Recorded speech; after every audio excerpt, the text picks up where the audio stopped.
Bismillahirrahmanirrahim. Assalamualaikum warahmatullahi wabarakatuh. Salam sejahtera untuk kita semua. Halo, selamat berjumpa kembali mahasiswa PG PAUD pada tutorial online mata kuliah bermain dan permainan anak. Kembali lagi diingatkan bahwa mata kuliah ini termasuk mata kuliah berpraktik. Maka nilai mata kuliah ini terdiri dari nilai praktik, yaitu nilai tutorial dan nilai UAS. Oleh karena itu, Anda semua harus aktif mengikuti mata kuliah ini pada setiap sesinya. Jika tidak aktif dan tidak mengikuti tutorial secara utuh, maka kemungkinan Anda tidak akan lulus mata kuliah ini. Guru lembaga PAUD harus memiliki perencanaan yang matang terkait dengan kegiatan pengembangan yang akan dilakukan di kelas pada anak usia dini.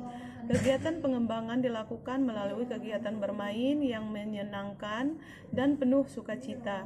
Selain itu, banyak kegiatan pengembangan yang dilakukan melalui permainan, baik yang sengaja dirancang untuk menstimulasi anak usia dini maupun bermain yang memang sudah ada dan hanya dimanfaatkan oleh guru untuk pembelajarannya. Dalam menerapkan permainan, maka guru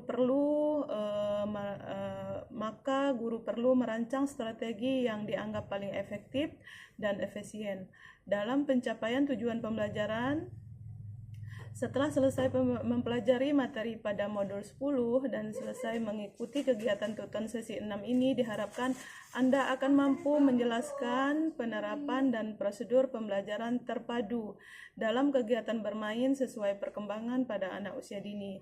Secara lebih khusus, capaian pembelajaran yang diharapkan adalah sebagai berikut. Yang pertama, menjelaskan pengertian dan jenis strategi permainan di lembaga PAUD. Yang kedua, menjelaskan prinsip penerapan strategi dalam kegiatan pengembangan di lembaga PAUD.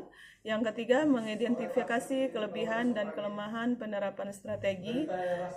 Pada sesi 6 ini, Anda diharapkan sudah mulai merancang alat permainan, baik hasil modifikasi permainan tradisional maupun alat permainan edukatif lainnya yang sengaja Anda ciptakan untuk menstimulasi perkembangan anak usia dini. Rancangan alat permainan tersebut akan Anda simulasikan di kelas tempat Anda mengajar dan akan menjadi tugas 3 yang akan Anda unggah pada sesi 7. Selamat mengikuti sesi 6 dengan baik dan selamat belajar. Saya tutup. Wassalamualaikum warahmatullahi wabarakatuh.